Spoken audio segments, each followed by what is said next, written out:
Good afternoon. Thank you for visiting the Finance Committee. Today is Tuesday, March 26th. We're going to start today with two hearings with our Chair of Health and Government, House Bill 1230, and then she will do House Bill 1229 for our Speaker of the House. And then the rest of the order is just going to go by who's here because it's really crazy. So, Madam Chair, I'm doing your committee at 1:30. Madam Chair, may you be so kind, may I bring my panel with me, please? Absolutely. And there's a Jim Alvey, if Mr. Alvey's here, and the Department of Health. So good afternoon, Madam Chair, and my Vice Chair and members of the committee. This is my first time this session in the Senate. So I appreciate it, and it's an honor to be here with you. So thank you for allowing me to present to you. Absolutely. Thank you very much. Thank you for allowing me to present to you House Bill 1229, which is the Kratom Consumer Protection Act. Presently in Maryland, we do not regulate Kratom at all. And this bill will prohibit the sale and advertisement to individuals under the age of 21. So why, you may ask, why are we doing this? I'm going to tell you what Kratom is. It is made from the leaves of a plant that is native to Southeast Asia. It is made into a powder. It can be taken as a pill. It can be taken in a tea. It can be taken in a drink. And why do we need to regulate it, especially for kids under the age of 21? And if you notice, we're not doing a total ban, although there's some states that have done a total ban. And the reason is because there's some people that believe that it does have it helps them with muscle pain and other benefits. However, if you take it in low dose, it acts as a stimulant. If you take it at a higher dose, it acts like an opioid and is highly addicted. And why do we need to regulate it? Because the side effects of it can be dizziness, drowsiness, hallucination, depression, breathing suppression, seizure, coma, and some people have died.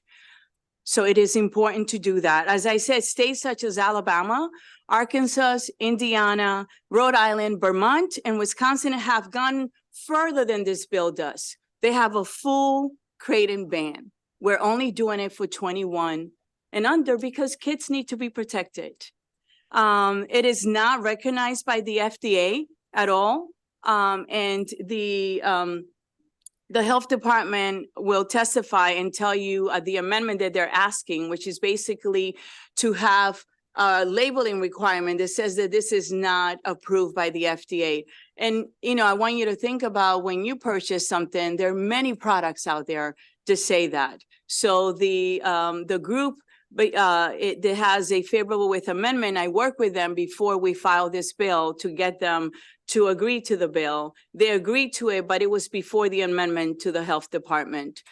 They will like us to get rid of that amendment, and I will ask the committee respectfully not to get rid of the Health Department amendment because it's not. There's nothing in the bill that says that it cannot be sold.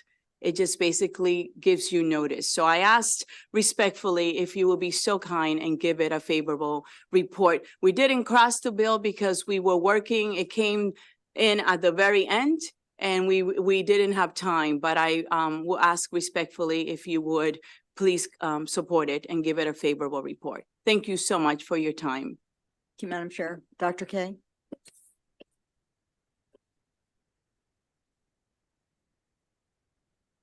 Good afternoon, Chair Vital and distinguished members of the committee. I'm Dr. Nilesh Kalyana-Raman, the Deputy Secretary for Public Health at the Maryland Department of Health, and here to support House Bill 1229, which we support as amended, as Chair Pena-Malik noted.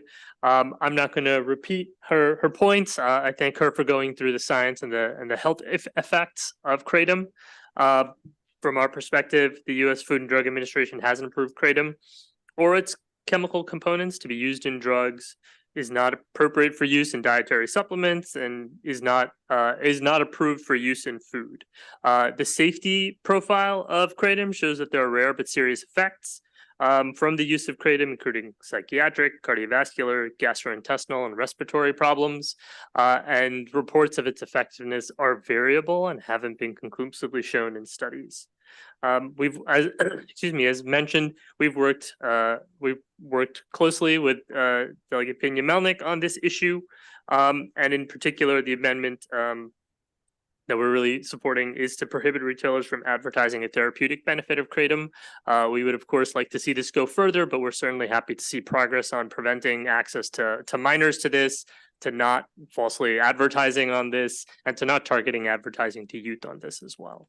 And so on behalf of the department, we're urging a favorable report with our proposed amendments. Thank you. You had one more person for your panel, Jim Alvey. Is he here?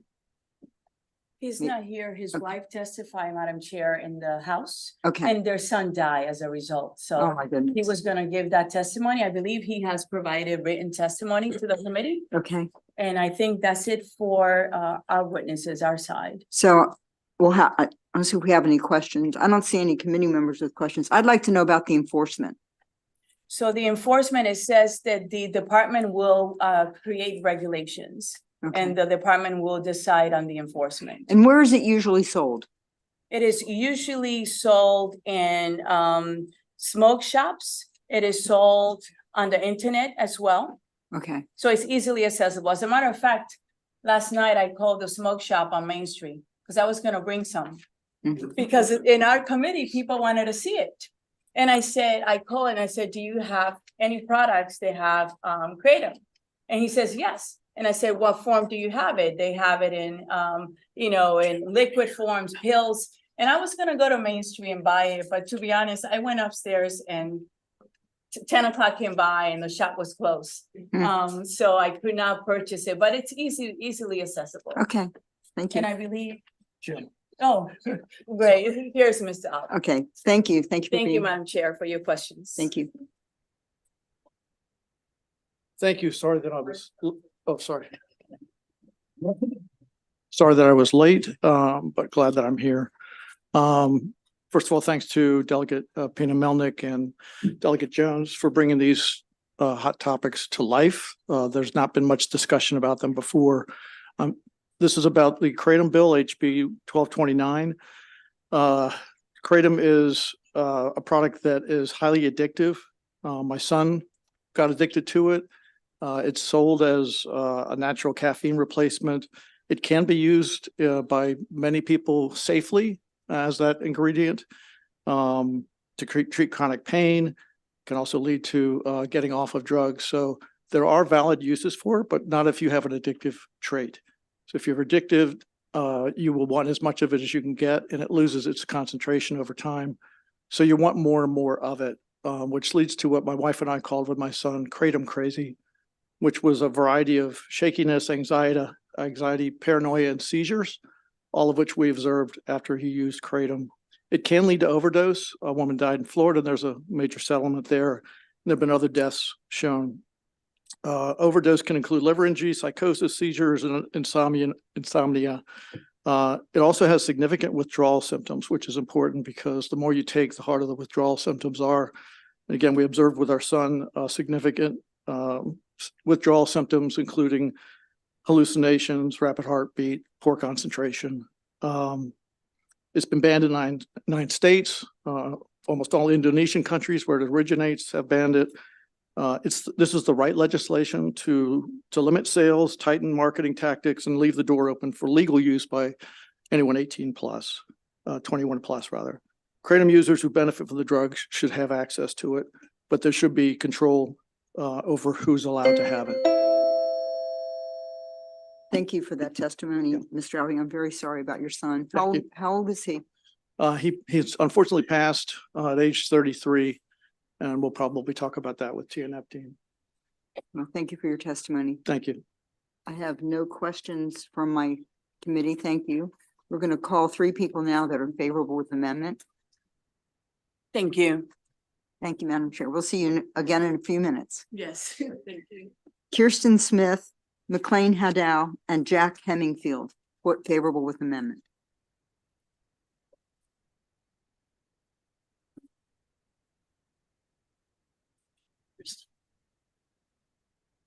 Okay, good afternoon, and thank you for allowing me to provide testimony. My name is Kirsten Smith, and I've been clinically or scientifically involved in studying kratom since 2015. I'm an assistant professor at Johns Hopkins University in the Department of Psychiatry and Behavioral Science, and I am NIDA funded to study kratom. That's all that I study.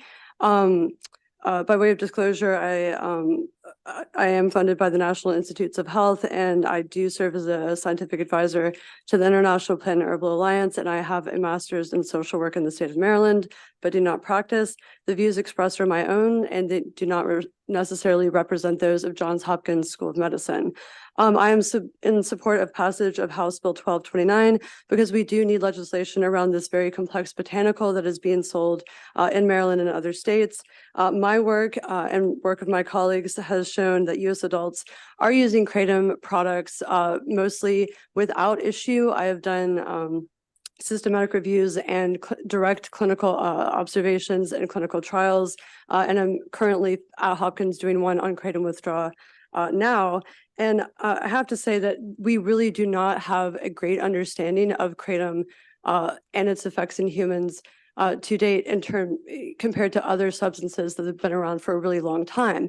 But we do have a lot of information to form a pretty good clinical impression that most people who use kratom products are using responsibly and safely.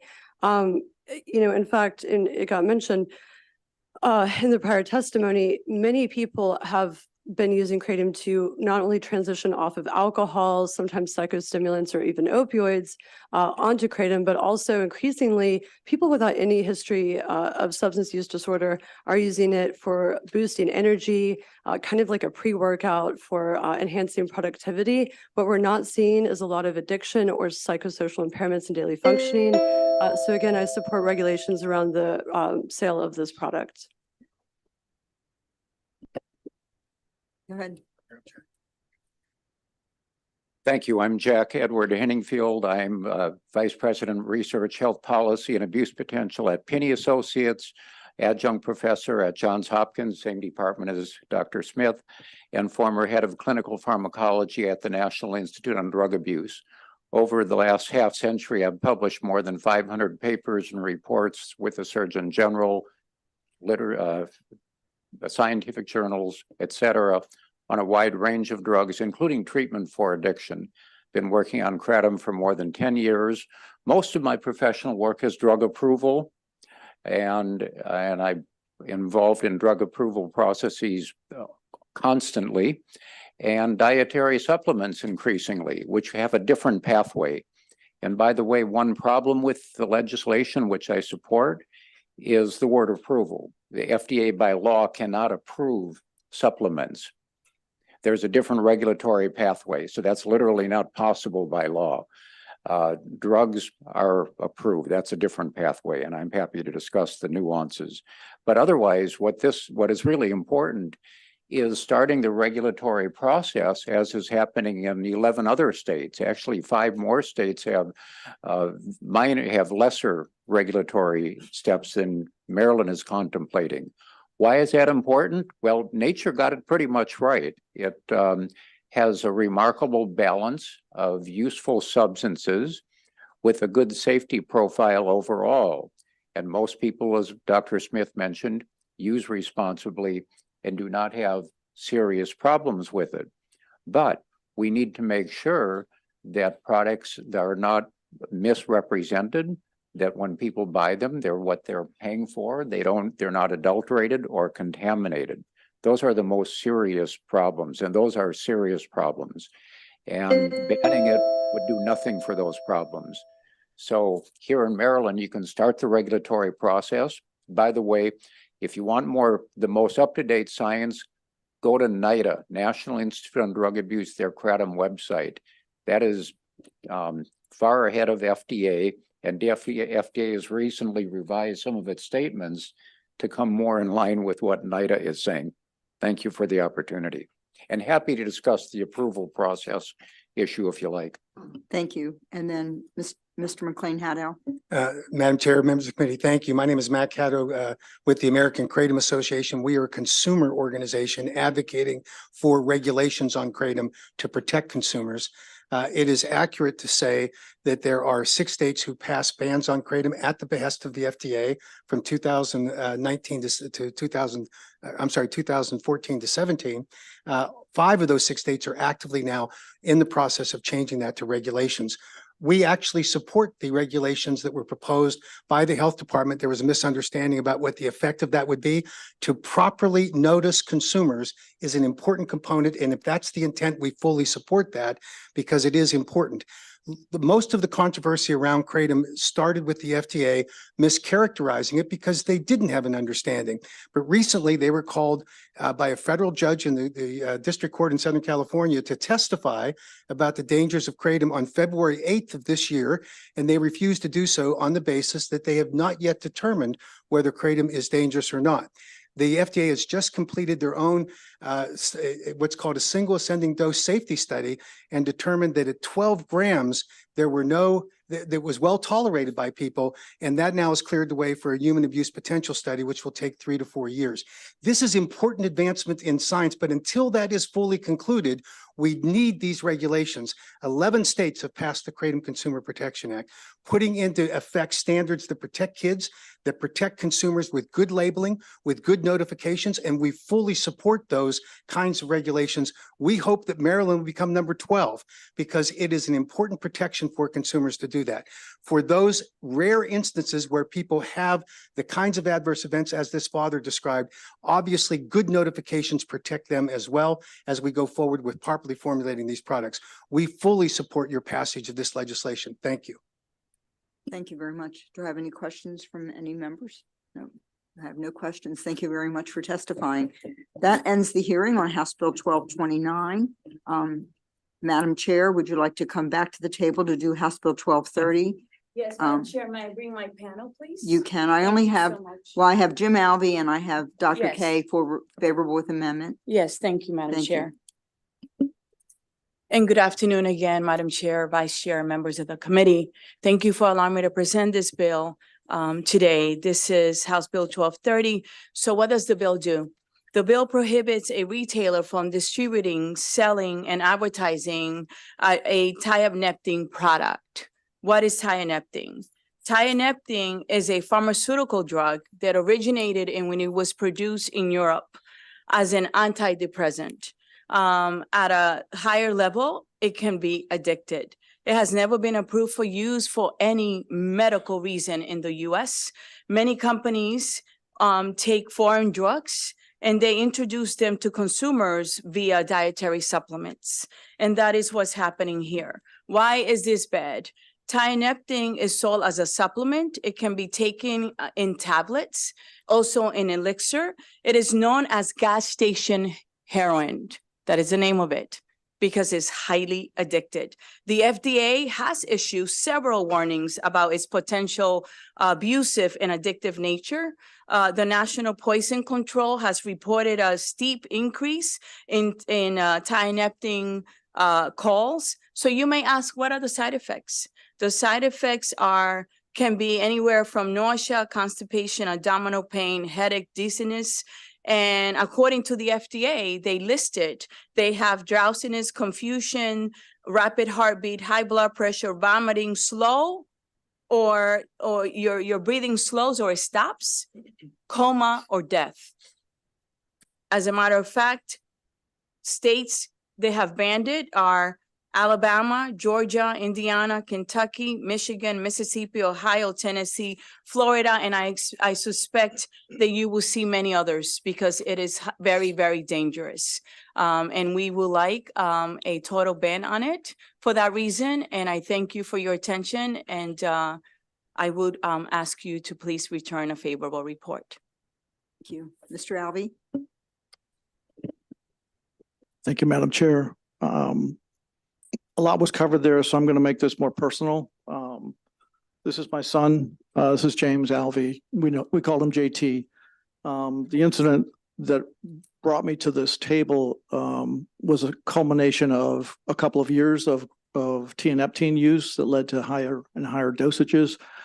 He became extremely addicted to it, and it was so easy to find that he just kept getting more and more and more of it. At times we would find piles of unopened tianeptine that he was just keeping ready. And the reasons for that were the withdrawals are extremely painful and dangerous.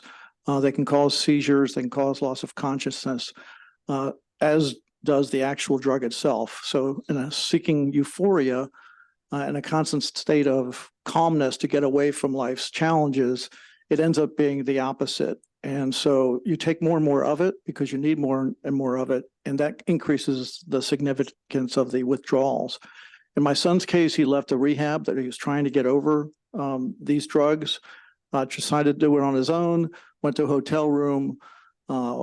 When we were called to the scene, he was already at the shock trauma center in Baltimore. He'd been found on the floor, bottles of tianeptine, pills all over the floor. It was pieced together that he'd had seizures, lost consciousness, hit his head on the way down, and had a gaping hole in his head, and was miraculously able to recover from that after being unconscious for 9 days and in the hospital.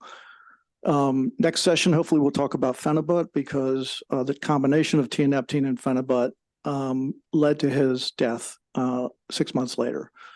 Same exact situation, same exact result. So it's really important to support this bill, make it illegal so we can save other lives. Thank you. Good afternoon again. I am here to support House Bill 1230, the Tianeptine Consumer Protection Act. I'm not going to cover the territory that Mr. Alve and the chair have talked about. I just want to note that this is a particular type of drug that's called a tricyclic drug. It's used in other countries, but it is not FDA approved in the United States, and some of that has to do with its therapeutic profile and both the addictiveness and the potential for serious consequences, including overdose. Chair Pena-Melnick noted that it's called gas station heroin. That is true in terms of how it might make somebody seem or appear or feel, right? That lethargy, loss of consciousness, but it's not an opioid, which means that it's not reversible with naloxone, because it's not actually an opioid. And so it has its dangers, both in terms of addictiveness, but in also overdose potential. And so for that reason, the department supports this bill as amended, and hope you return a favorable report. Thank you, Dr. Kang. Do I have any questions for Senator Ellis? Thank you, Madam Chair. And thank you, Madam Chair, for this bill. And seem like, so think about the previous bill and then this bill. And Mr. Alve, sorry for your loss. Thank you. You mentioned there's another bill coming back next year, but so I'm curious, how many of these substances are out there that are, do you think, I don't know if you can say that are unregulated, that maybe are causing harm and very addictive? It's a wonderful question. Thank you.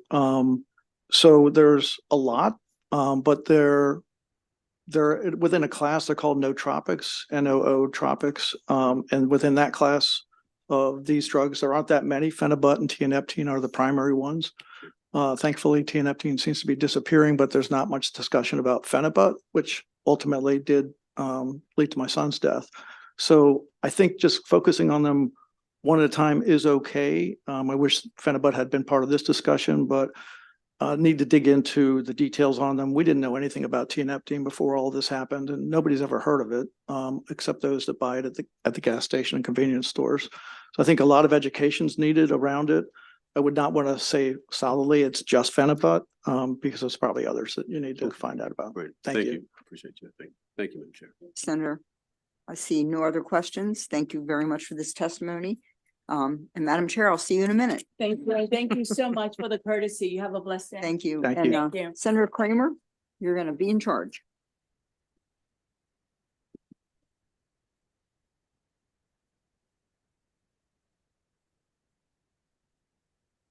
Thank you. My first there.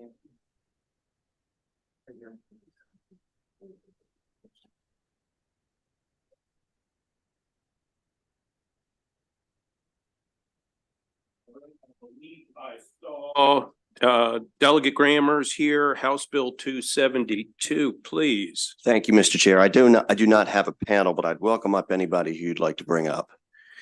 Do you have any I don't have witnesses? I don't anybody. believe you have Okay, any sounds signed good. up. Perfect. Mr. Sponsor. Chair, members of the committee, for the record, Delegate Robin Grammer to present House Bill 272. House Bill 272 puts in place a prohibition on the straw ownership of cannabis licenses. In the late fall of 2023, my mother received a small postcard stating that she too could be the owner of a cannabis business. If you followed the information on the card, it quickly became clear that the communication was an illicit phishing scam to find potential applicants for the state's new round of minority business licenses. In the subsequent weeks, these postcards were received across the state. Essentially, what's happening is there are scams used to find owners to put the name on the license of a cannabis business, even though that person doesn't have any real interest in the company. And the state has struggled to achieve proper participation in its minority business mandate, and straw ownership is a large part why. House Bill 272 puts in place a prohibition on the use of straw ownership of cannabis licenses. This has been implemented in other states to help deal with this issue. The Economic Matters Committee has adopted amendments to this bill, which I personally see as technical, and I believe we should put this measure in place to prevent fraud and ensure proper participation in our market. With that, I'd be happy to take questions and ask for a favorable on House Bill 272. Do we have any questions for Delegate Grammer? Seeing none, Delegate Grammer, thank you. Appreciate your being here. Got it. I believe I had seen earlier, Delegate Lewis, are you in here? I thought I'd seen him come in. Maybe he's not here at the moment. I did see Delegate Fraser Hidalgo come in. May I bring up my panel, Mr. Chair? Oh, I'm sorry. You've got okay, I'm sorry, because you've got a panel. We're trying to do sponsor only first, so. Thank you. Thank you for that. Then why don't we go next to, is Delegate Bartlett here? Delegate Bartlett with us? No, she's not. I do see Brizita, you're here. I'm assuming for Delegate Cullison. Yes, that's correct. All right, why don't you come up and you're introducing House Bill 822. So for the record, my name is Brigida Christophic. I'm with the Office of Delegate Bonnie Cullison, presenting HB 822. Thank you for having me. The House Bill 822 is actually intended to be a cross file of Senate Bill 790. It just got broken, as you know. The House version is the same as 790, except that it just adds a study for the provisions related to premiums and the aging limit. Otherwise, it's the same. We're very committed to continue working on this. You know, we've brought in the organization that Joshua Basil and the advocates are, you know, members of.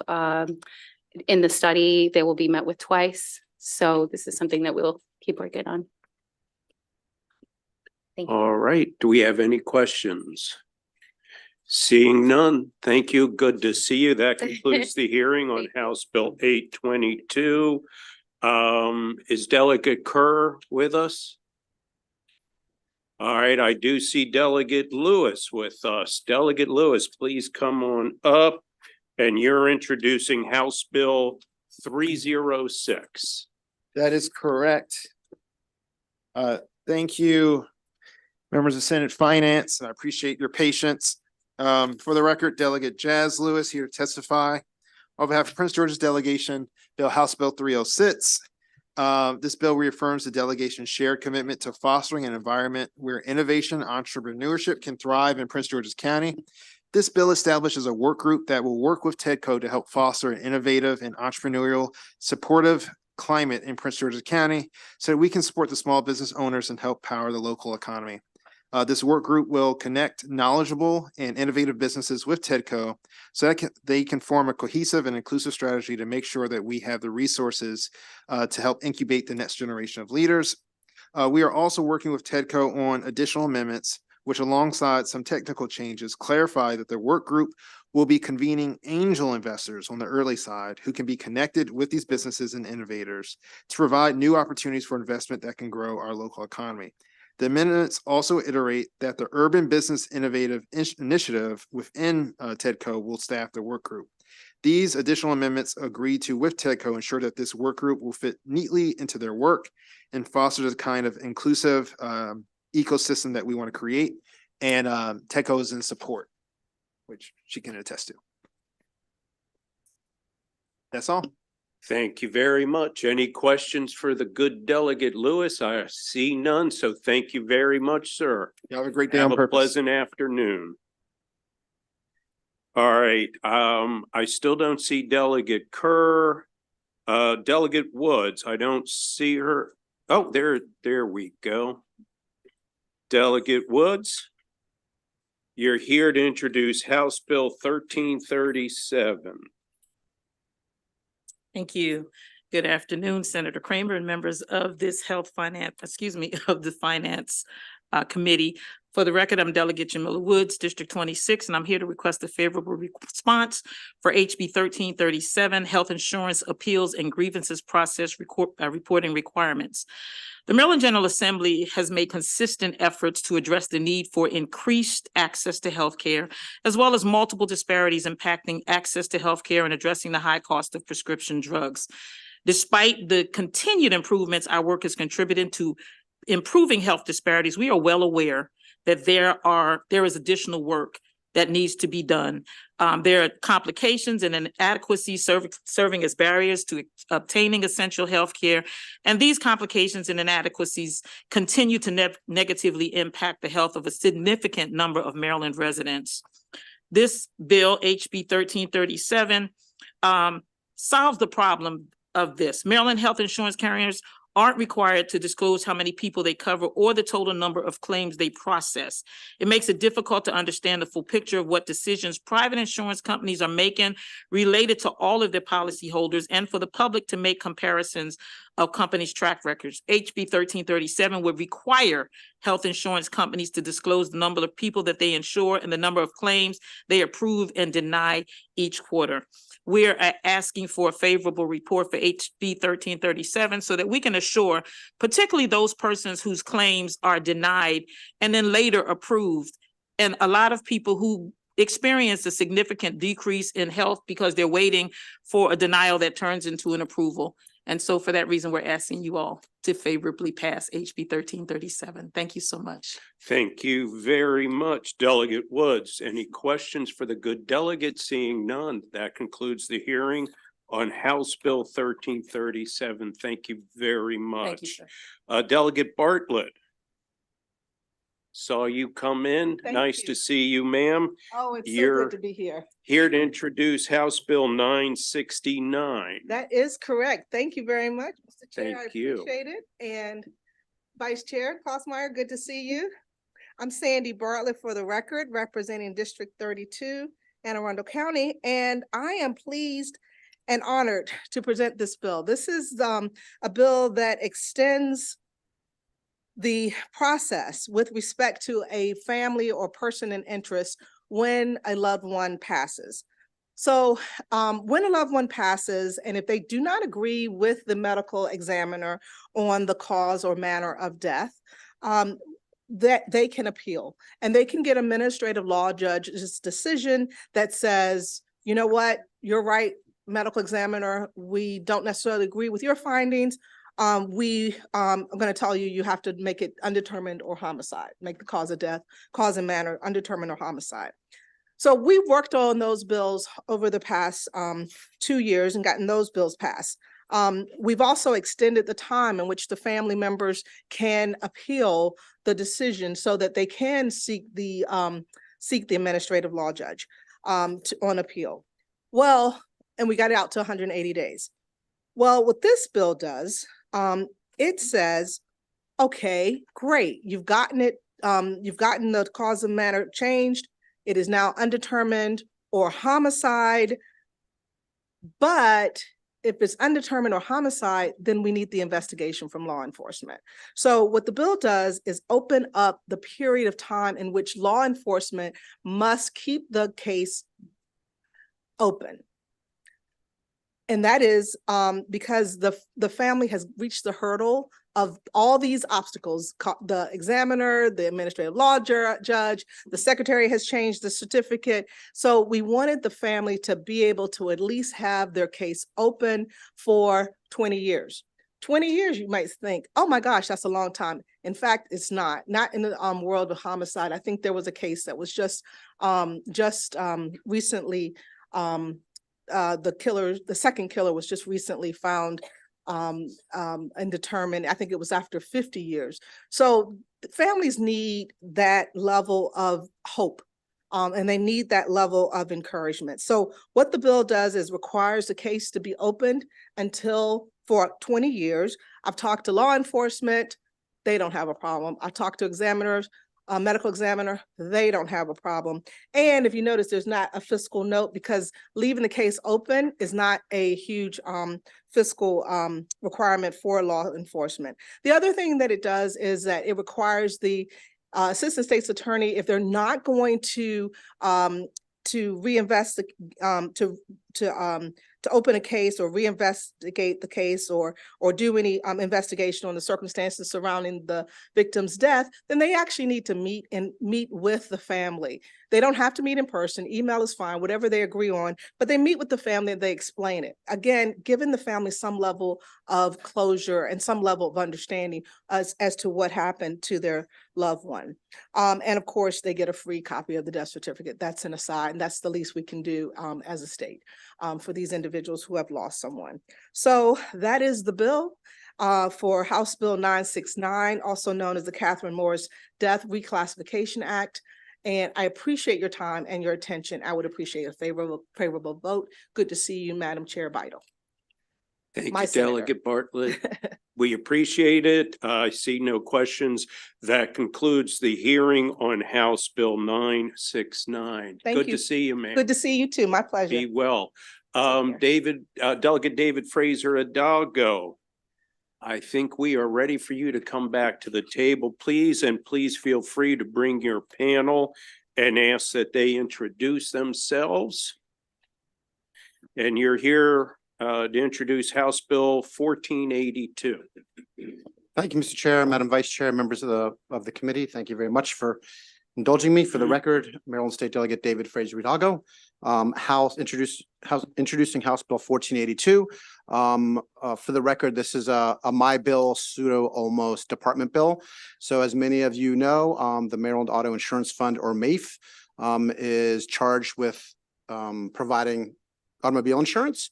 And one of the other things that I think a lot of people don't know is they also provide like an insurance bucket for uninsured motorists and for people that are hit or injured as a result of being the person that did it doesn't have insurance. So there's a bucket of money that's given out to people that are victims every year, and that money is running a little bit shy this year. So the bill essentially increases some fees which haven't been increased since the very early 90s to help mitigate those costs to the Transportation Trust Fund and to the general fund, and it transfers $3 million into that fund to ensure that those people are well looked after in the unfortunate case in which they're hit or have been involved in an accident with somebody who is not insured. That's essentially the whole bill. It's a one-time transfer, and that's it. Pretty simple. Thank you. You going to introduce yourself? Yes. Good afternoon, Senator Kramer, Vice Chair Klaus Meyer, and Chair Vital. For the record, Sandra Dotson with the Maryland Automobile Insurance Fund, or MAIF, here in support of House Bill 1482. 1482 provides much needed funding for the uninsured division of MAIF and does increase the uninsured motorist penalty fines, which have not been raised since 1991. The uninsured division is a part of MAIF, but separate and distinct, as you would think of our insured division, which provides insurance to those unable to obtain that in the private market. The uninsured division was created in 1957 and has been administered by MAIF since 1973. It's funded primarily by a portion of the uninsured motorist penalty fines, collections, and investment income. The uninsured division is there to compensate Maryland residents involved in an accident with an uninsured driver where there is no collectible insurance. Think of a pedestrian struck by an uninsured vehicle and they do not own a vehicle. They can come to the uninsured division for their injury claim. The funding is exclusively for the uninsured division. The current fine allocation of 4.5 million with CPI and the collection and investment income is not keeping pace with the increased claims activity. The year-end surplus in the uninsured division was a negative 1.3 million, and that will continue to grow without additional funding. Additionally, the uninsured division surplus has declined due to $41 million in BRFA actions that occurred between 1995 and 2011. The additional funding of 3 million will provide a much financial stability to the uninsured division for us to meet that statutory mandate to pay those claims. And our external auditors share this concern about the money not being available to pay those claims. For those reasons, we urge a favorable report. Good afternoon, Mr. Chairman. I'm Dennis Carroll. I'm a lawyer with the Maryland Automobile Insurance Fund. I'm not going to repeat what Sandy has described as the need for the funding. I just want to point out a couple of things about the fines that are being increased. The reason you have fines is to encourage people to either have insurance or turn in their tags and registration and not drive uninsured. The fines have not been increased since 1991. In the same period of time, the cost of insurance has greatly expanded, and therefore the incentive to become insured is much less than it was at the time the fines were adopted. The Maryland Insurance Commissioner recently, in a report to the Joint Chairman's report, recommended that the General Assembly consider raising fines in light of the fact that they haven't been increased in decades, and considering the level of fines in other states in order to better encourage people to remain insured. And with that, I would just urge a favorable report. Thank you. Thank you. Do we have any questions? Yes, Senator Ellis. Yeah, thank you, Mr. Chair. Thank you for this bill. Technical questions. So these fines, who pays them? So it's the registered owner. So Senator Ellis, today, insurance companies report when a policy has been canceled.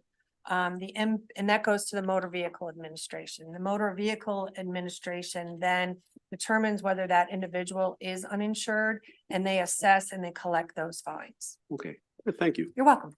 Thank you, Mr. Chair. Thank you, Senator. Any other questions for the bill sponsor of the panel? Seeing none, we do have one unfavorable signed up, Marceline White. Thank you, Delegate Fraser Hidalgo. Thank you. Nice to see you, my friend. Good to see you all. Thank you.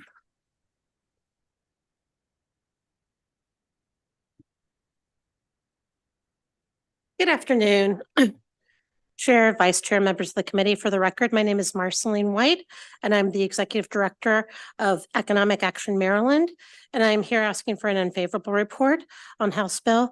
I'm here really asking what the purpose of the legislation is. We did hear that it's twofold. One is to reduce the rate of uninsured drivers by increasing fines and fees.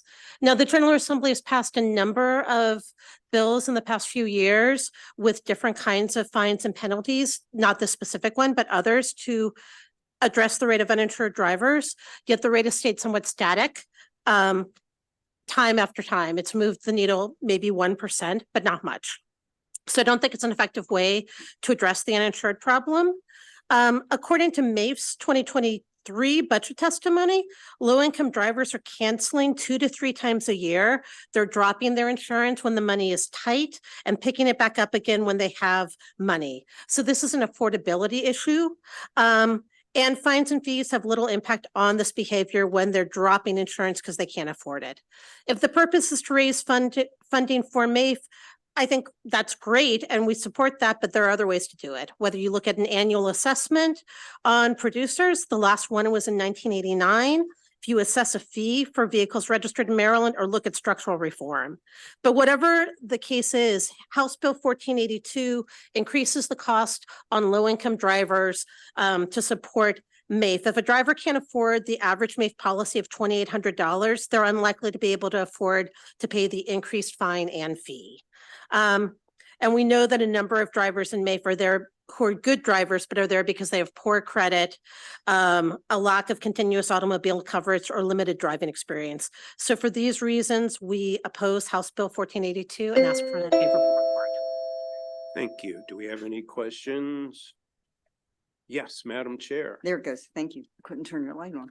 Hi. Thank you, Marceline. I think maybe the part that wasn't in your testimony was that this isn't for Maryland Auto Insurance Fund for their fees or their operations. This is to pay the people that have been injured and have no other way to claim insurance. So it's very typical a pedestrian who doesn't own a car is hit by someone who's uninsured. The only way they can be given any, anything for their harm and is from this other uninsured fund. So it's not going to MAIF to keep anything about their car insurance. It's something the state has given MAIF to do as a separate operation. So did you understand that out of the bill? I understood that it went to the uninsured fund and I support funding them at the level they need to be funded.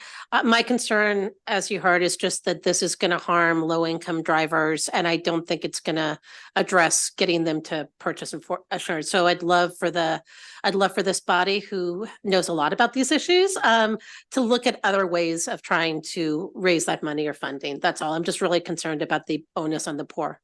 Thank you. Thank you, Madam Chair. Any other questions? Seeing none, Marceline, thank you. And that concludes the hearing on House Bill 1482. Delegate Jackson, I see you're here, so please come up to introduce House Bill 871. And I see two people signed up favorable with amendments. One is virtual and one is in person. So I see Amanda Carr. Is that okay? And you're favorable with an amendment. Would you be Sean Vincent? Yes, sir. Okay, so you're here in person. We have you as virtual. And you too, sir, are favorable with an amendment. Yes, sir. Okay, Delegate Jackson, please. Yes. Good afternoon, Chair Bidle, Vice Chair Klausmeyer, and members of the Finance Committee. For the record, I am Delegate Carl Jackson here in support of HB 871, Business Regulation, Catalytic Converters, Record-Keeping Requirements. Catalytic converter thefts have increased significantly in recent years because of the precious metals they contain. The Baltimore County Police, for instance, has recorded nearly 1,700 catalytic converter thefts in the last 3 years in Baltimore County alone. These statistics highlight a continuing issue of catalytic converter thefts that must be resolved.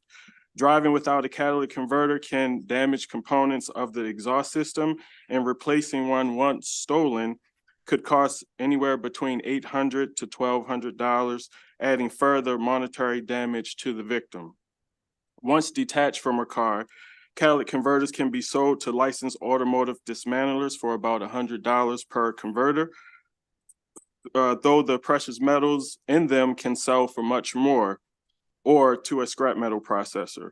Scrap metal processors are currently required to record the purchase with information about the car and the seller. However, automotive dismantlers have no such requirement and are not required to record vehicle or personal information when they purchase the converter. Therefore, there's no record of which vehicle the converters were obtained from or who sold them if purchased by the automotive dismantler. This loophole allows catalytic converter thieves to easily sell to automotive dismantlers without fear of a paper trail that the police can use to crack down on these thefts. The automotive dismantler then sells these catalytic converters to a scrap metal processor who extracts the precious metals. HB 871 would close this loophole by requiring that automotive dismantlers must record the purchase of the catalytic converter with the VIN of the vehicle that the converter was removed from, as well as personal information about the seller. Through this requirement, the identification information in the first exchange between the person selling the converter and the automobile dismantler, HB 871, will help discourage the illegal selling of catalytic converters. For these reasons, I urge a favorable report for HB 871. I have Amanda Carr from the Baltimore County Executive's Office and Sergeant Sean Vincent from the Baltimore County Police Department here to answer any questions you might have. Thank you. Briefly, for the record, my name is Amanda Carr. Thank you so much, Chairwoman, Vice Chairwoman, our very own Kathy Klausmeyer from Baltimore County. Very excited to be here with you today. The police department actually came to the county executive's office and asked that we bring this bill forward, and we thank Delegate Jackson for helping us with this. Catalytic converter thefts have been a real issue, not just for our police department, but also for the constituents who have to deal with the financial burden. I think our testimony says it all, and I do want to note that we worked with the industry. Again, thank you to Delegate Jackson on a technical amendment that helps clarify the intent of the legislation. And we are really grateful that everyone is in support, both the industry, the community, our legislators on the House side. And so just to clarify, it says support with amendment, but support as amended in the House is where is our position in Baltimore County. Good afternoon, members of the committee. Just for clarity, Sergeant Sean Benson with the Baltimore County Police Department. Just to clarify our position, we are in support of the bill the way it came out, passed from the House. So it's the existing form.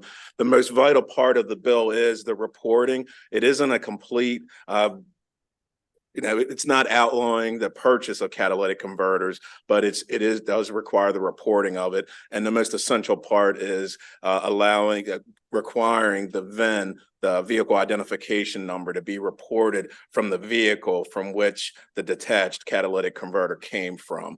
This is a necessary part for us. If somebody is involved in the theft of the catalytic converters, for a successful prosecution, we have to be able to identify who the victim is, where that part came from. With that in mind, we'd like to thank Delegate Jackson for his work on this bill, and we'd be available for any questions. Terrific. Do we have any questions for the bill sponsor or the members of the panel? Seeing none. Delegate, thank you very much. Appreciate your introducing HB 871, and that concludes the hearing. Thank you. Thank you, Delegate Jackson, for bringing this bill before us. Thank you. He's my delegate. I believe I saw Delegate Kerr come into the room. He's over there behind the podium. I was hiding. Welcome, Delegate Kerr. You're here to introduce House Bill 1206. I am indeed. Good afternoon, Mr. Chairman. So I'm here with Delegate Ken Kerr here with House Bill 1206, Maryland-Ireland Trade Commission establishment. So on the island of Ireland, there are actually two countries, the Republic of Ireland and Northern Ireland, which is a member of the United Kingdom. So there are 32 counties, 26 in the Republic and 6 in the North, which, as I said, the Republic being a member of the European Union and the Northern Ireland being a member of the United Kingdom. So Maryland-Ireland Trade Commission will advance the interests of Maryland and Ireland, including bilateral trade investment opportunities, joint policy action, business and academic exchanges, economic support, and mutual investment in infrastructure for the two regions. The commission will be tasked with furthering the trade relation between Maryland and Ireland, ensuring that both are able to economically flourish. There was an amendment added to sunset the bill in 2 years. We want to make sure it's doing what it intends to do and does so quickly. And with that, I will ask for a favorable report.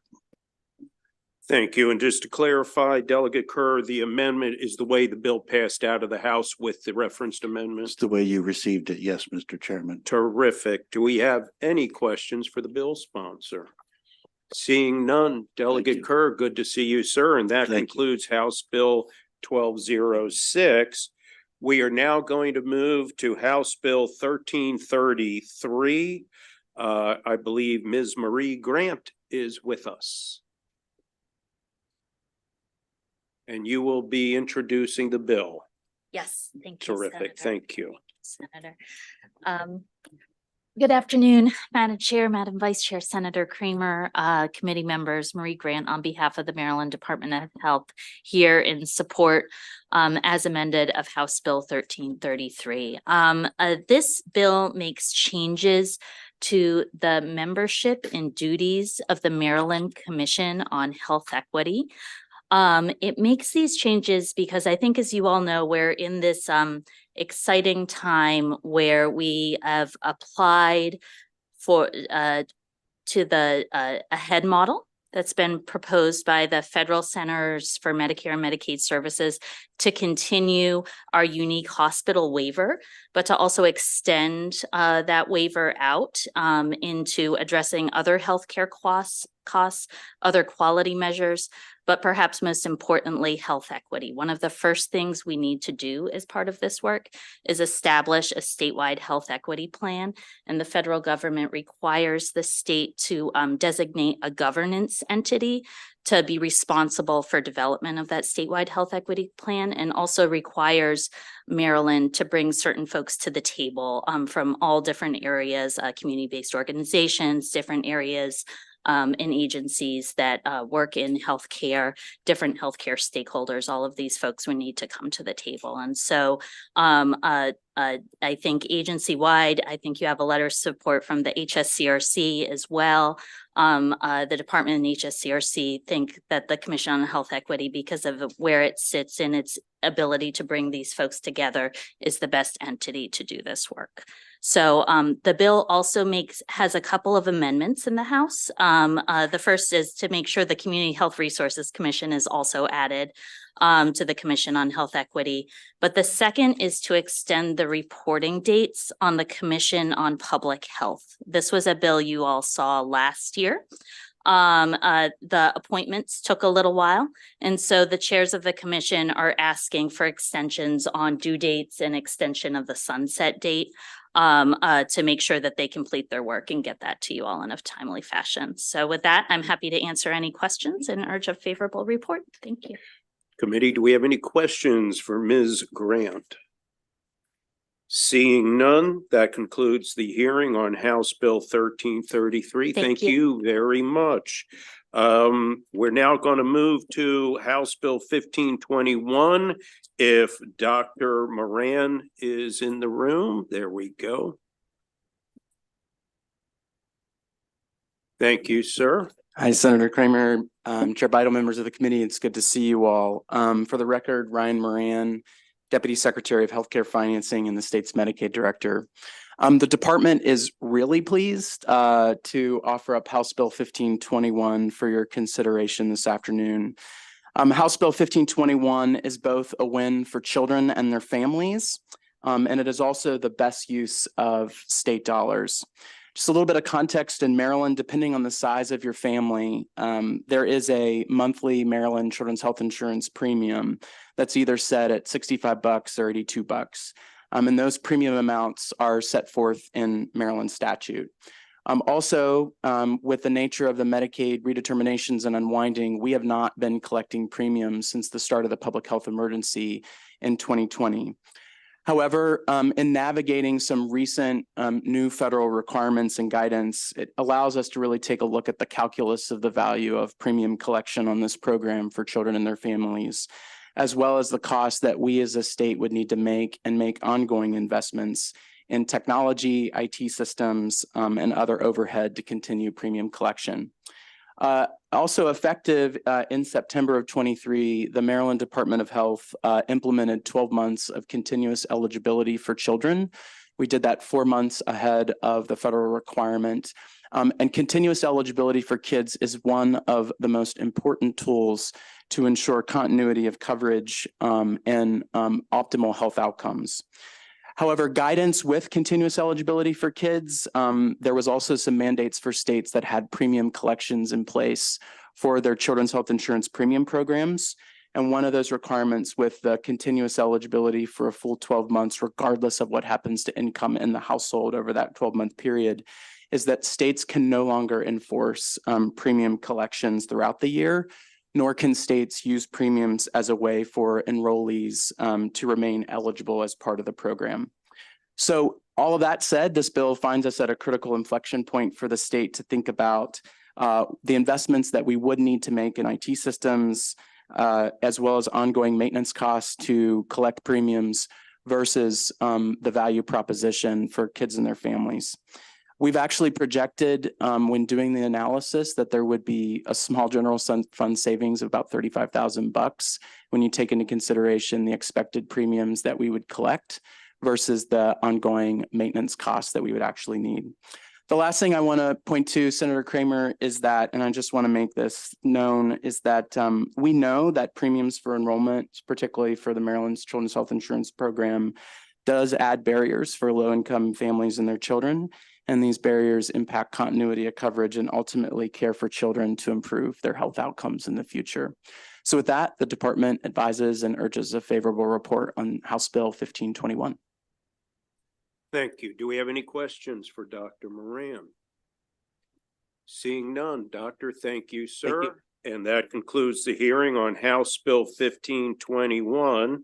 And now we will move to House Bill 251. Andrew Fulgenetti, are you? Yes, you're with us. Please come on up and introduce House Bill 251.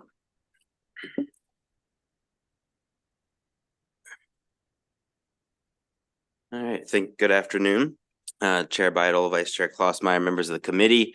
For the record, Andrew Fulgenetti with the Maryland Department of Labor here to present House Bill 251. This bill seeks to address a specific problem that arose during the pandemic. It does that by clarifying how what's called reasonable assurance standard in our UI statute is applied when determining a claimant's eligibility. Reasonable assurance is typically used when we're talking about employees of educational institutions. We're talking teachers, cafeteria workers, transportation providers. Generally, those employees, if they're employed directly with the educational institution, are not eligible for a UI claim during the summer break. And that's based on the reasonable assurance that they will have returned to work in the next successive term.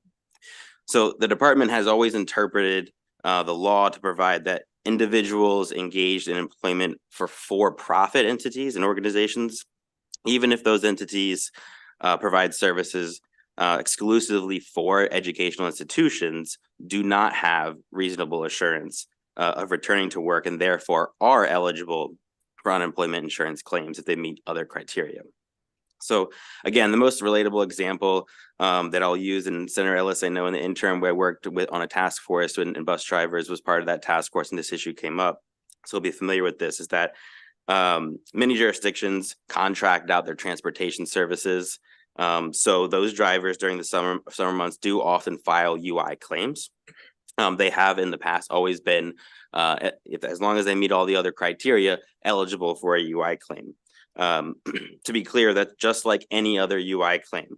So they would still have to meet all the other criteria, the active search for work components, etc., to remain eligible.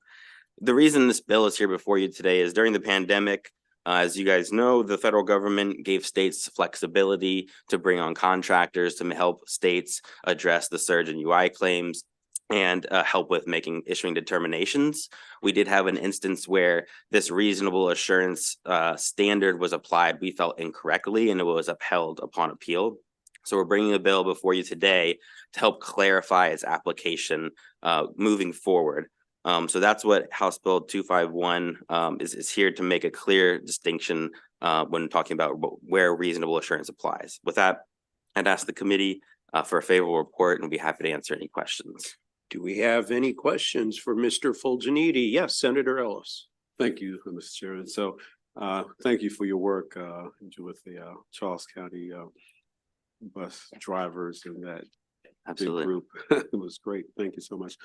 So how does this bill affect in that situation with those bus drivers who were off in the summer? And I know my office processed a lot of unemployment claims for them during the off months. Yeah, you'll recall many of the drivers that were in Charles County has a hybrid system where some of their drivers, or I'll say a majority of the transportation services are provided for-profit contracting companies. So in this instance, reasonable assurance would not apply to them. That's the way the department has always interpreted it. So they would be, if they were laid off during the summer months, could file a claim. And as long as they met all the other criteria, we'd say they'd be eligible for a claim. The decision that came out during the pandemic went in the opposite of that.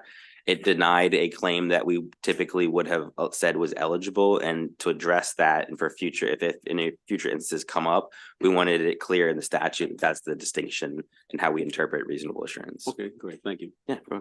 Thank you, sir. Yes, sir. Do we have any other questions? Seeing none, thank you very much. And that concludes the hearing on House Bill 251. Commissioner Salazar, I see you are in the room. And I believe you're here to introduce House Bill 246. Good afternoon to you, sir. Good afternoon, Senator Kramer, Chair Beidle, Vice Chair Klausmeyer, distinguished committee members, Tony Salazar, Commissioner of Financial Regulation, here to present HB 246 regarding earned wage access products. We'll call them EWA for short.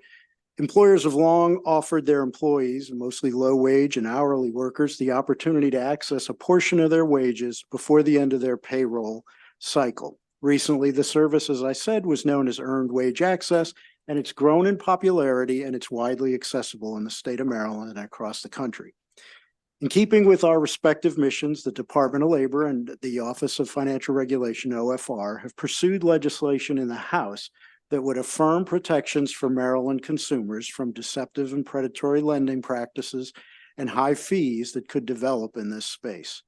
The bill was heard by the House, and it was supported by the Attorney General's Consumer Protection Division, many consumer groups, the NAACP, and certain unions.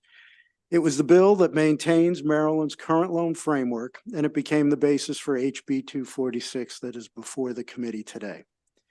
The department and OFR recognize that HB 246 in front of the committee today represents a compromise effort that the House proposed as a way forward towards developing a legislative framework for EWA products.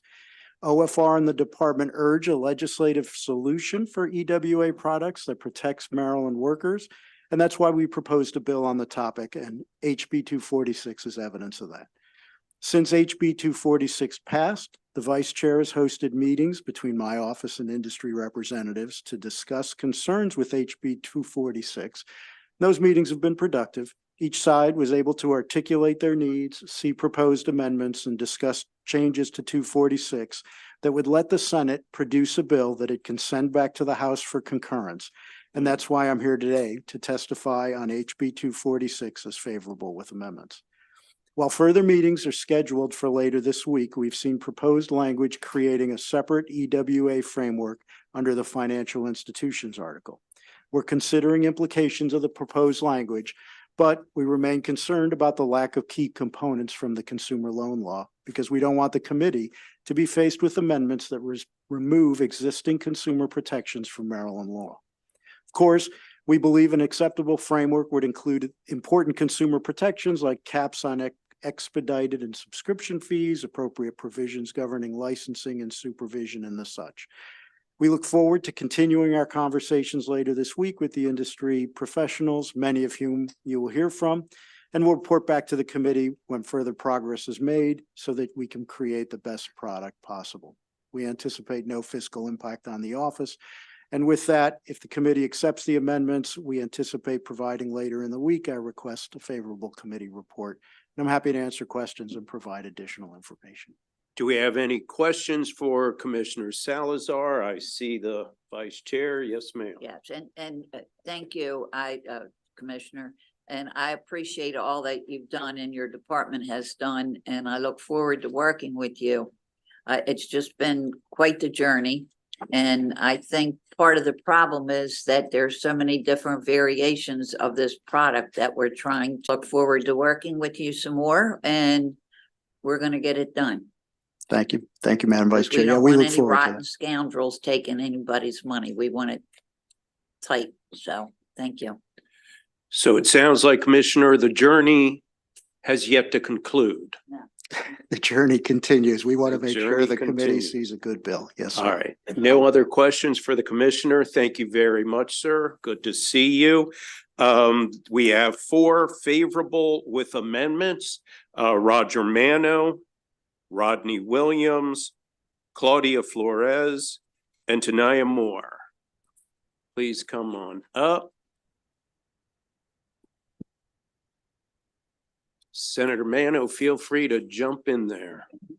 Well, thank you, Mr. Acting Chair, Madam Chair, Madam Vice Chair, members of the committee, Attorney Roger Mano on behalf of Pay Active.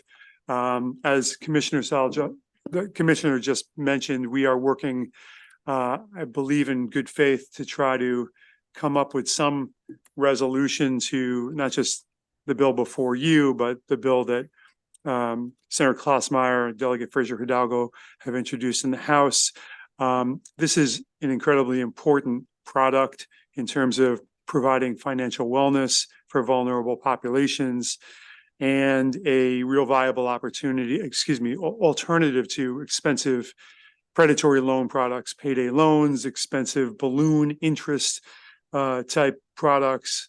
And we hope very much that we can come to a resolution, ideally this week. Our work session is on Thursday. So we've asked for a response from OFR to our proffered amendment by that time, and hopefully we'll have something for you by the end of the week. That's our intention. So thank you so much. Good afternoon, Acting Chairman and distinguished members of this committee. It is great to see you again, although I know the circumstances this morning have not been great. So I do want to begin by acknowledging that my prayers are with all the people of Maryland, the leadership of Maryland, as we continue to deal with this tragic event. My name is Claudia Flores. I represent Daily Pay. I would like to not just echo what Mr. Roger Mano just said, but just thank you to the leadership of Senator Klausmeier and others that I think have brought us together to have these important conversations. Our intention here is to develop a licensing framework that adequately understands how our product operates. We've relayed to many of the members in this committee what our product is, what it isn't, and we hope that we can continue having those conversations with both the department and interested parties to get to a resolution. As I mentioned time and time and again, our product is saving people money. It is a voluntary product, and it is one that has deep implications economically here in the state of Maryland. Daily Pay has close to 500 employers and more than 67,000 Maryland constituents use our product. So we are definitely interested and want to continue doing business here in the state of Maryland. So we hope that we can come to a resolution that is best suited, not just for our industry, but for some of the folks that have been part of these conversations. Thank you. Chair Bidel, Vice Chair Klausmeier, and Senator Kramer, and members of the committee, thank you for the opportunity to testify.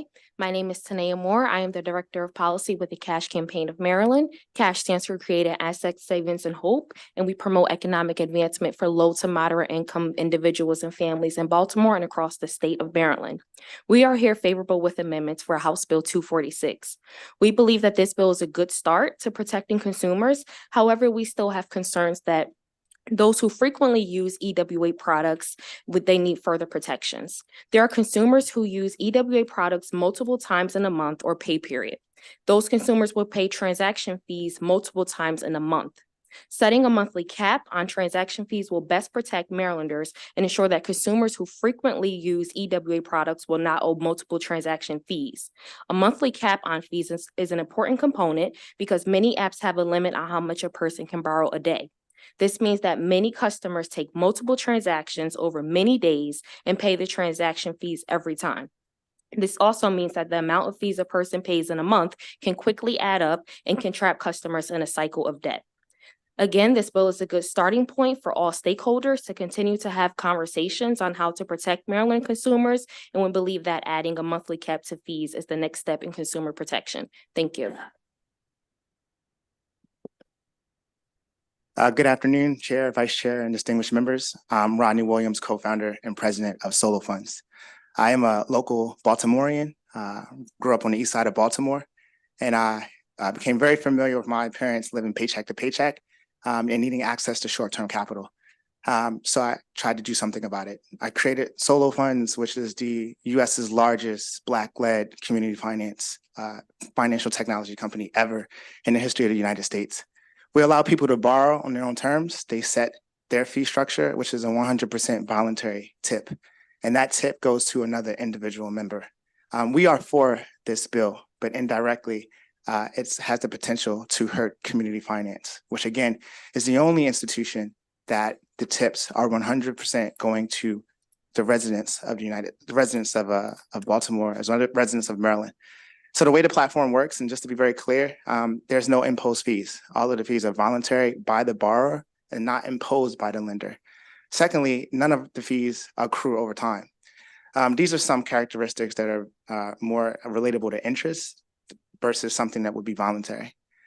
My goal and our goal is to figure out a way to amend the bill so that it properly distinguishes the two, meaning a fee that's imposed by the lender versus something that's voluntary and selected as a token of appreciation by a person in need, given to another person in need. And finally, some statistics that are really important. 82% of our members that use our platform are from underserved communities, both the lender and the borrower. And 30% of our borrowers are also lenders. What I learned is you can't just give access to capital. You have to also give them a way to grow the capital they do have. So that in the event they're in an emergency again, they have a resource to call on. Thank you.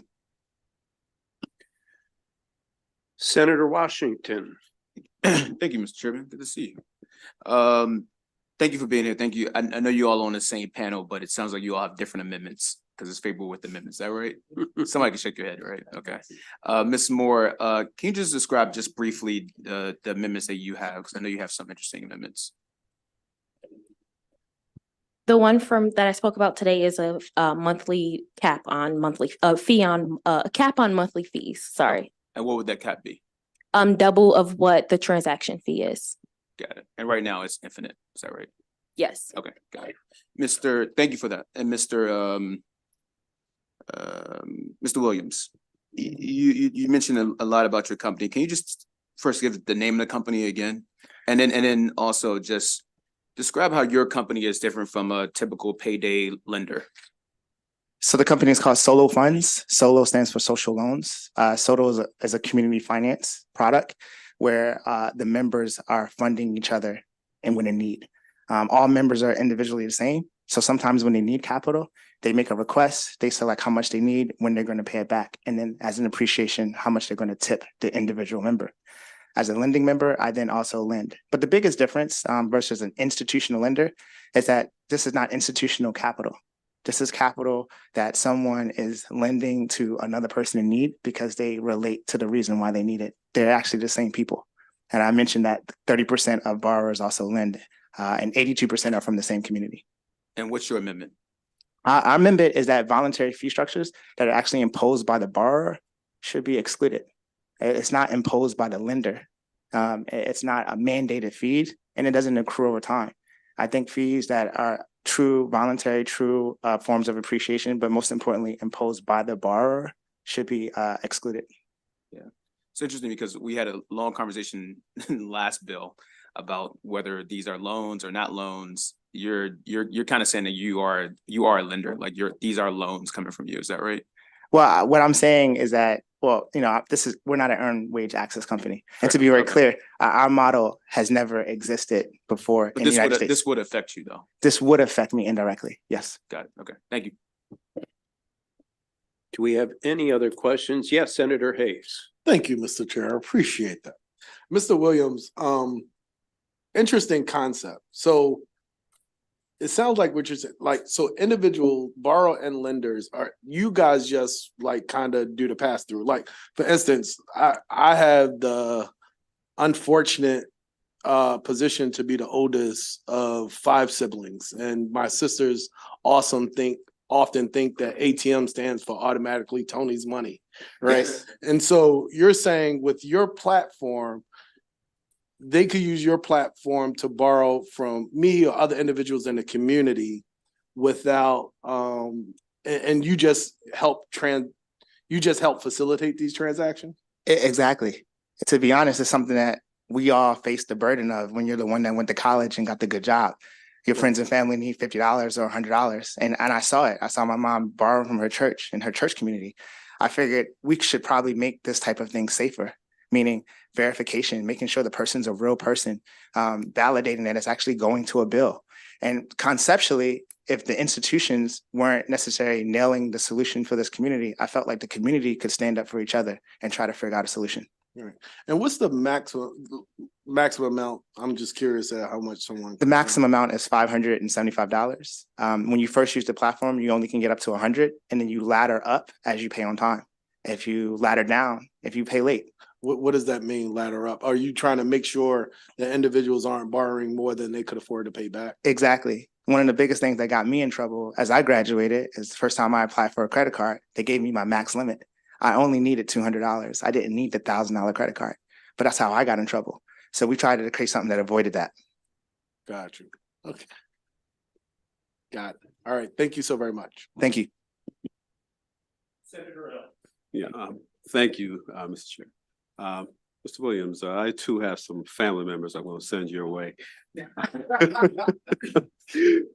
So as far as on the just the statistics, default rate on say the loans, do you keep stat on? Yeah, it's actually 5 times better than a single installment alternative that's traditional. It's less than 6% today. Less than 6%. Well, yeah, pretty good. So over 94% repayment rates. Okay, great. Thanks. Thank you. Thank you, Mr. Chair. Thank you, Senator. Do we have any other questions for this panel? Seeing none, I thank the panel very much. We have 2 unfavorables coming up next. Ben LaRocca and Frank Boston.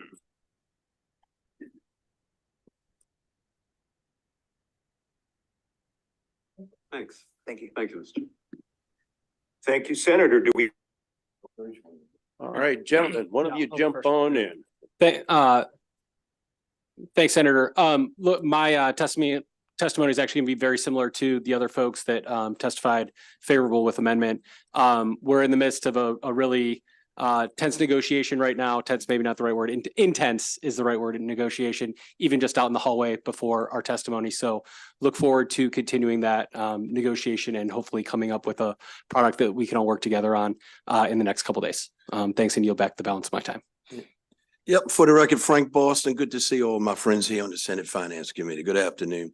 Yeah, we didn't know which way to sign up, but we're favorable with I got a minute there. We called the committee and we were like, can we testify? We sign up this way. Can we testify? We sign this way. Thank you, Tammy. But we went the safe route. Like like Ben said here, I'm here on behalf of Earnin. We thank Senator Klossmeyer really for bringing us together Friday, Monday morning, and continuing to bring the work group together. We're making great progress. We're in discussions with the Department of Labor, the cash campaign, and the advocates. And the main issue is whether the product is a loan. And once we work through that, I think good things will come. And, we're making progress, and thank you. Do we have any questions for this unfavorable but maybe favorable panel? All right, seeing none, thank you. And we have 1 favorable with amendment virtually. Ms. Molly Jones. Hi there. Thank you for accommodating the virtual testimony. Appreciate it. Good afternoon, Acting Chair Kramer, Chair Beidel, Vice Chair Klossmeyer, and honorable members of the Senate Finance Committee. My name is Molly Jones. I'm the head of public policy at PayActiv, and it's nice to see you all again. Thank you for your consideration of HB 246 and your work on this legislation overall. As you know, PayActiv is a leading employer integrated earned wage access provider. We've been providing EWA in Maryland for over 10 years. We partner with over 300 employers, and over 40,000 workers have access to our product. We deeply appreciate the continued dialogue with all of the stakeholders involved in this bill, and we're hopeful to reach a compromise solution soon that enables EWA providers to continue to operate in the state. Earned Wage Access is a new innovative product that requires its own regulatory structure. We believe that Earned Wage Access should be regulated under a new subtitle within Title 12 of the Financial Institutions article, which includes other financial service categories like check cashing, money transmission, debt settlement, and debt management. These new categories were at one point created by legislation, and we believe the legislature has the opportunity to create similar tailored guidance for the EWA industry as well. We're proud of our longstanding service to Maryland workers, and we support this bill with amendments, as we mentioned. Those amendments will include additional consumer protections, removing Earned Wage Access from the consumer lending statute and into the financial institutions article that I mentioned, and greater alignment with regulatory definitions and standards in other states that have been extensively vetted by those states' consumer groups, attorney generals, legislators, and industry. We hope to be proposing those amendments soon, following input from OFR, Cash, our sponsor, Senator Klossmeyer, and others that we have worked with. Thank you again for your time and continued effort on this bill. I'm happy to take any questions. We have any questions for Ms. Jones? Seeing none, thank you very much. And that concludes the hearing on House Bill 246. I'd like to move to House Bill 1182. Is Shanetta Walker here? There we go.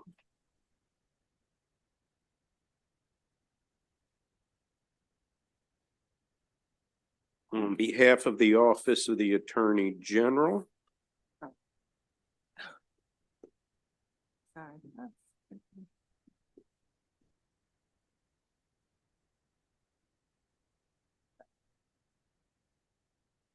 Good afternoon. I thought my deputy was gonna sit beside me, but I guess he's gonna sit behind me. I think first I'd like to echo what the speaker ahead of me just said in terms of having a heavy heart and thoughts and prayers being with the injured on the Key Bridge and keeping their families and the workers themselves in our thoughts and prayers. So with that, I would say good afternoon, Chair Beidel and members of the Finance Committee. I am Shanette Jones Walker, Chief of the Attorney General's Antitrust Division. Gary Honig sitting behind me is the Deputy Chief of the division. So the Antitrust Division is responsible for bringing law enforcement actions under the Maryland Antitrust Act. And we bring law enforcement actions under the Act. And when we do this, the division can ask for a number of remedies. If our litigation is successful, i.e. a judge finds that a defendant is guilty of violating the Maryland Antitrust Act, then the judge has a number of options to provide redress. The judge may, for example, fashion a legal remedy like damages or equitable remedies like restitution, disgorgement, accounting, injunctive relief, etc. All these equitable remedies are determined by a court and his or her equitable powers. The equitable remedies are only available provided that the court finds legal remedies are inadequate. The objective of the disgorgement remedy is to require that a person who profits from illegal conduct give up any profits made from as a result of that illegal conduct. So disgorgement basically prevents the wrongdoers unjust enrichment by recapturing gains that they secured from their unlawful activity. And what it does is it eliminates the possibility that a conscious wrongdoer will profit from their wrongdoing. So disgorgement is not a penalty, it's not damages, it's not a way to make a business pay multiple times for its wrongdoing. And disgorgement amounts are typically calculated by an expert witness. And what they'll do is they'll calculate what's called a but-for number. So what would your legitimate profits have been but for your unlawful activity? And so HB 1182 just seeks to clarify the current statutory language. which in essence says that the court shall determine whether a violation has been committed and enter any judgment or decree necessary to remove the effects of the violation and prevent continuation or renewal of the violation in the future. And the court may exercise all equitable powers necessary for this purpose, including but not limited to injunction, restitution to any person of any money or real or personal property acquired from that person by means of a violation. So now we believe that here, this includes disgorgement, that this restitution language in the statute does in fact include disgorgement. However, a prior Maryland antitrust case, Maryland versus Jonathan Logan, found that where an equitable remedy, in that case it was restitution, where it was not explicitly identified in the act, then the court could not order it. So in response to the ruling in Jonathan Logan, this body added restitution to the Maryland Antitrust Act in 1993. So HB 1182 would simply delineate explicitly that restitution under 11-209A3 includes disgorgement. And we think that this bill would promote good public policy in as much as it would close a loophole that currently might allow a wrongdoer to keep his or her ill-gotten gains. This is, we think, an uncontroversial clarification of the law. And we ask that this committee issue a favorable report. And with that, I'm done and I'm able to answer any questions if anybody has any. Do we have any questions for Ms. Walker? Seeing Senator, yes. Can I just ask a generic question? How will this impact small businesses? Well, it really shouldn't unless a small business is found guilty to have violated the antitrust laws. Okay. And then the judge would decide on a remedy. So the judge would say, in the remedy, the equitable remedy, the disgorgement remedy is determined if the legal remedy, which is typically damages, if the legal remedy would be inadequate. So then the judge would go to. Only if they're found to have. Absolutely, only if you're guilty. So this is a. Only if you're guilty. This is, once you've been found guilty, then the judge decides what the remedy will be. Got it. Thank you. Do we have any other questions for Ms. Walker? Seeing none, thank you very much, ma'am. And on this non-controversial bill, signed up in opposition is Mr. D. Robert Enton. Signed up is unfavorable.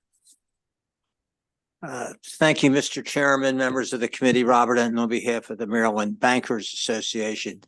I've spent a lot of time this session learning about antitrust laws and surveying the laws in other states. My research indicated there were roughly, I think, 6 states that have disgorgement. But what needs to be said, and the reason we have concerns about this bill, is that Maryland already has maybe the highest penalties in the country under its current antitrust statute. If you look at page 2 of the bill, you'll see that in addition to all the equitable remedies, which are set forth in lines 5 through 9, the court may assess against any person who violates this subtitle a civil penalty not exceeding $10,000 for each violation to be paid to the state, and each day is a separate violation. There's a 4-year statute of limitations for bringing an action under the Antitrust Act in Maryland. So if you do the math and you take 365 days, because each day is a separate violation, times $10,000 for some practice you may have engaged in, and multiply it times 4, you're talking about a potential penalty of $14.6 million. Now, when I look at the other state statutes, and I had my firm, we did a fair amount of research on this, I don't see any other states at all that don't place a cap on the daily amount. I don't see any other states where each day is a separate violation. And just from a general point of view, as someone who represents businesses in the state of Maryland, I just don't see the need. I didn't hear one word of testimony that the current law was inadequate for enforcement under the antitrust law. And for those reasons, we'd ask for an unfavorable report. Thank you. Thank you, Mr. Enton. Do we have any questions for Mr. Enton? Seeing none, thank you, sir. And that concludes the hearing on House Bill 1182. And we'll now move to House Bill 1299. Mr. Sakamoto Wengel.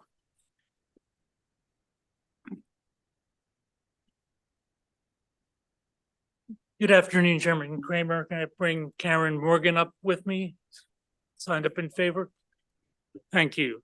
Good afternoon, Chairman Kramer, Chairman Beidel, Vice Chair Klausmeyer, members of the Senate Finance Committee, Steve Sakamoto Wengel here on behalf of the Consumer Protection Division, the Attorney General's Office in support of House Bill 1299. What House Bill 1299 would do would be to expand the scope of the Consumer Protection Act. Right now, the Consumer Protection Act, while we are able to protect Maryland consumers, does have some gaps in it because it's limited to consumer transactions. It's generally limited to the sale or offer for sale of consumer goods and services. And there are some cases that come our way that tend to fall through the cracks, and we're not able to help the victims of those deceptive practices.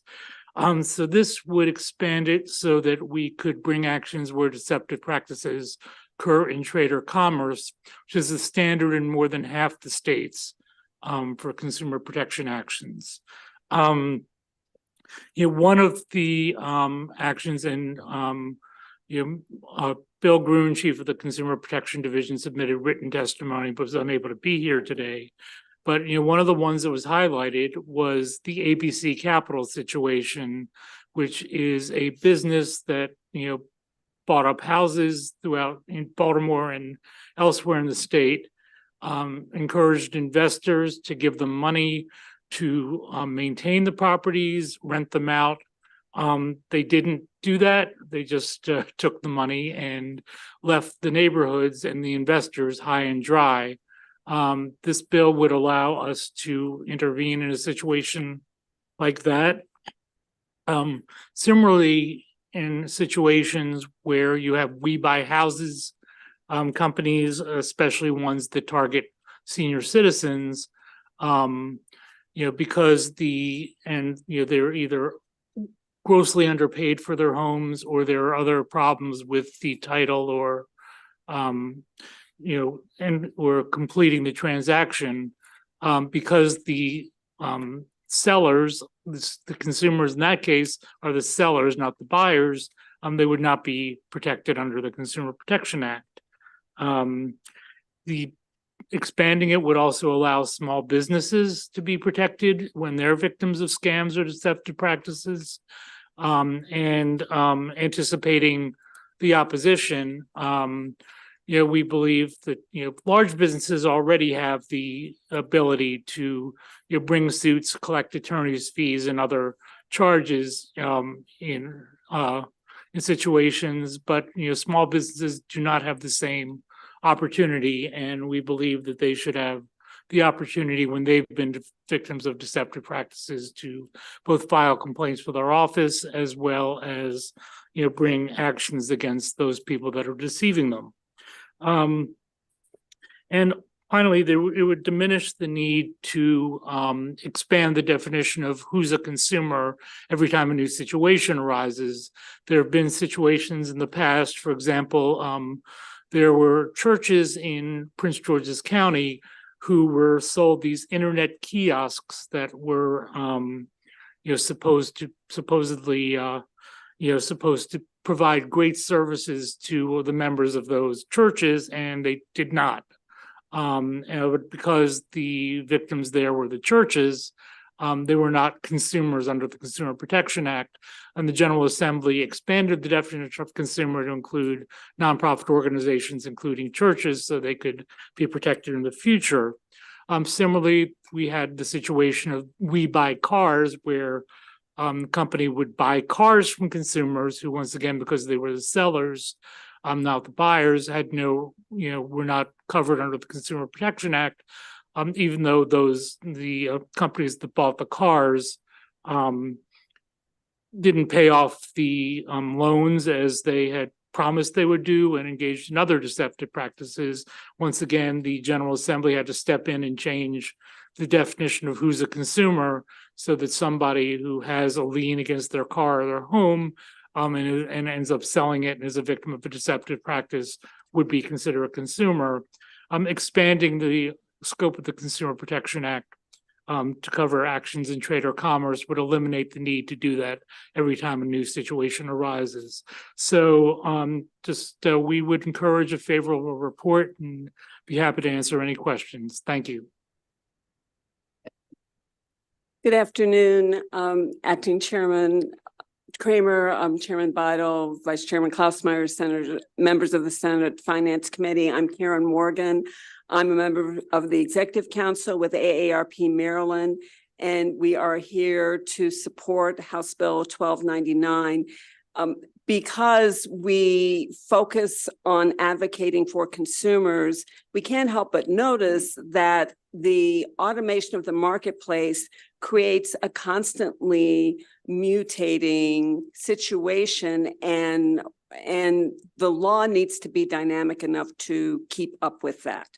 And House Bill 1299 helps give the Office of the Attorney General those tools to keep up with a marketplace that is constantly changing. Consumers are businesses. Businesses can be consumers.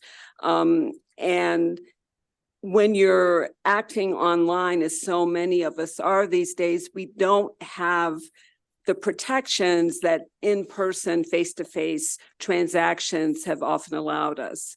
And so we need more tools. The state needs more tools, and the Office of the Attorney General, as the protector of consumers or protectors of people who just engage in business, needs more tools to address this new world.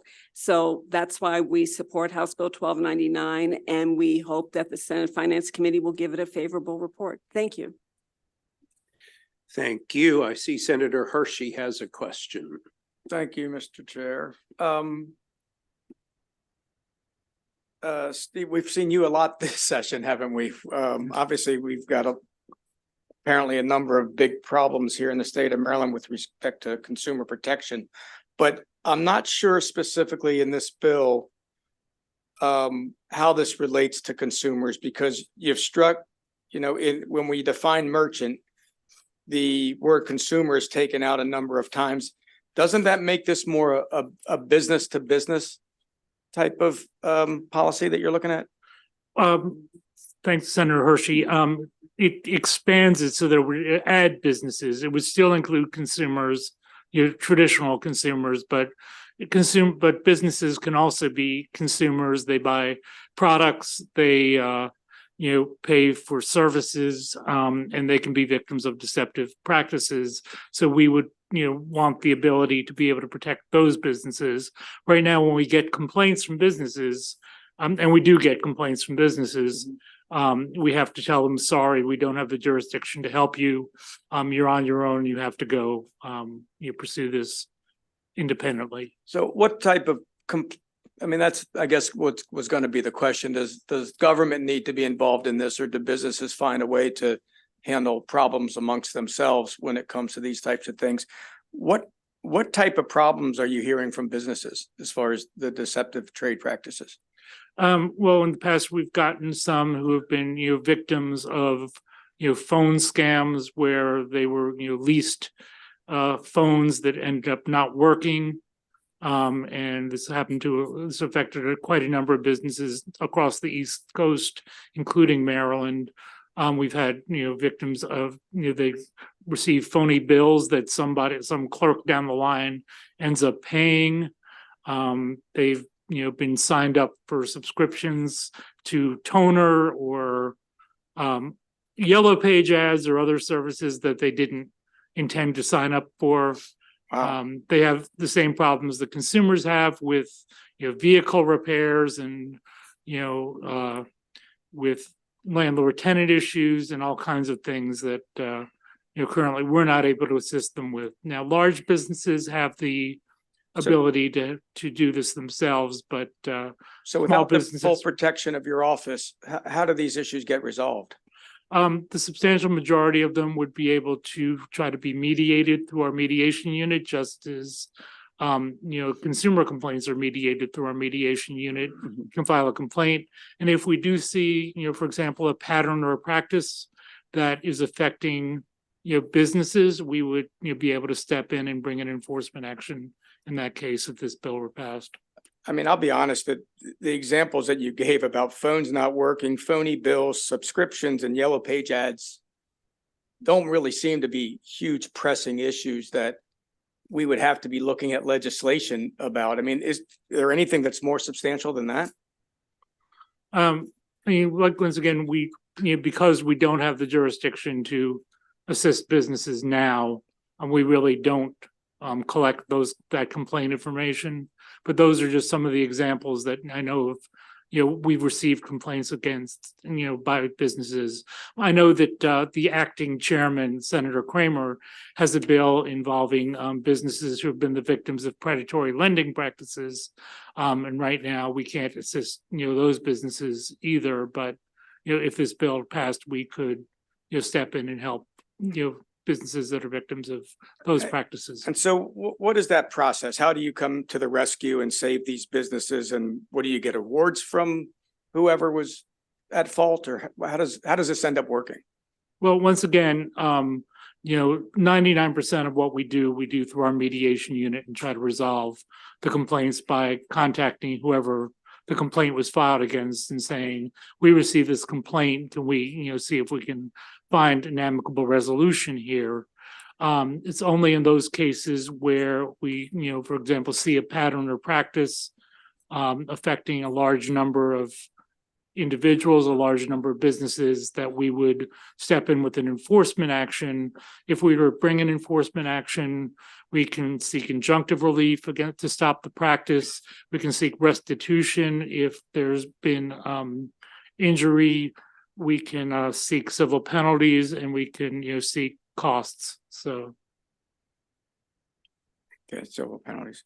And your office has done this before with just currently businesses to consumers? Right, we can only, right now, we Right. can only, bring actions where consumers have been the victims. And what type of results do you get from that line of where you're already providing this type of protection for consumers? We, once again, we get the same type of, relief that, if there's been a violation found, then, we can get, seek, once again, injunctive relief to stop the deceptive practice. We can, seek restitution for injured consumers. We can, seek civil penalties for violations, and we can seek to recover our costs of bringing the action. Okay, but you mentioned that 99% that you resolve just through Well, we try to mediation, resolve right? them through our mediation unit. Sometimes we're successful. Sometimes we're not able to resolve it through mediation. And in those cases, we have to tell in most cases, we have to tell the consumer, sorry, we weren't able to resolve it through mediation. You can go file in, district court or small claims court. Right, which is, I guess, what I would imagine that businesses would have been able to do as well, or currently able to do, right? Right. Yeah, okay. All right, thank you very much. Thank you, Mr. Chair. Yes, sir. Thank you, Senator Hershey. Senator Reedy. Thank you, Mr. Chairman. Just a question, Steve. And thanks for coming and talking to me earlier about the bill a little bit. I guess my question is one of bandwidth. The Attorney General's office has been before the General Assembly this year asking, in the last couple of years, asking for a lot more funding and more positions and more responsibility at the same time. So I'm curious, how much more workload would this add to the Consumer Protection Division? And can you guys cover it? Thank you, Senator. As far as the enforcement end, this just changes the types of cases we can choose to bring if we see that happening. So that wouldn't affect our need for additional enforcement attorneys. It would increase our need for additional mediation specialists to help mediate the additional complaints that we would anticipate, getting from businesses in addition to consumers. So that's where we've asked for, additional positions, is to, beef up the mediation unit a little bit to handle the additional complaints. But as far as the enforcement angle, this just would expand the types of cases we can bring. It would not require us to bring additional cases that we're not bringing now. Is the process, thank you, is the process here mostly complaint driven, or are you guys prospecting for business? I'm just curious. I mean, do you guys go out and seek it out, or how does a complaint come your way? I mean, most of the cases we bring are generated by complaints that are filed with our office, which will bring to our attention that there's a problem out there that needs to be addressed. Although others, will, find out by something that's reported in the press, or in a number of cases, we'll work jointly with other states on a problem that's affecting quite a number of other states. And you would anticipate that would be the same way this would work with these kinds of, I just feel like this is a little groundbreaking. I mean, this seems like a groundbreaking thing to get into business to business disputes, which the courts really are more for. Well, it's not necessarily groundbreaking, because like I said, more than half the states already have similar jurisdiction. Okay, thank you very much. Thank you. Do we have any other questions for this panel? Seeing none, thank you both very much. And signed up unfavorable is Mr. D. Robert Enton. Thank you, Mr. Chairman, members of the committee, Robert Enton. Once again, on behalf of the Maryland Bankers Association, the Maryland Consumer Protection Act was passed by the Maryland General Assembly in 1973. So it's been on the books for 37 years. And in 37 years, no one has ever come forward with a piece of legislation to say the Consumer Protection Act should be extended to apply to business transactions. When you look at the penalties under the Maryland Consumer Protection Act, if you look at section 13.411, it says that except as provided in subsection B, any person who violates any provision of this title is guilty of a misdemeanor. And unless another criminal penalty is specifically provided, one conviction is subject to a fine not exceeding $1,000 or imprisonment for 1 year or both. When you look at the Consumer Protection Act and what it applies to, if you go to if you look at the act, if you go to section 13.301, you will see that it cross-references 41 different statutes. And a violation of each one of those statutes is a violation of the Consumer Protection Act. But each one of those statutes is a consumer law, not a business-to-business law. If I have a grievance against a competitor and I want to file a suit against them and I think they committed fraud, I'm going to go hire a lawyer and I'm going to go sue them. But now all of a sudden, the Attorney General is going to have the ability. I can go to the Attorney General. I don't have to pay a lawyer. I can go to the Attorney General and the Attorney General will sue him. We think this is completely, totally unprecedented and unwarranted and an unfair and excessive extension of what is an act designed and carried out to protect consumers, not commercial to commercial. Therefore, we're opposed to the bill very much. Thank you. Do we have any questions for Mr. Enton?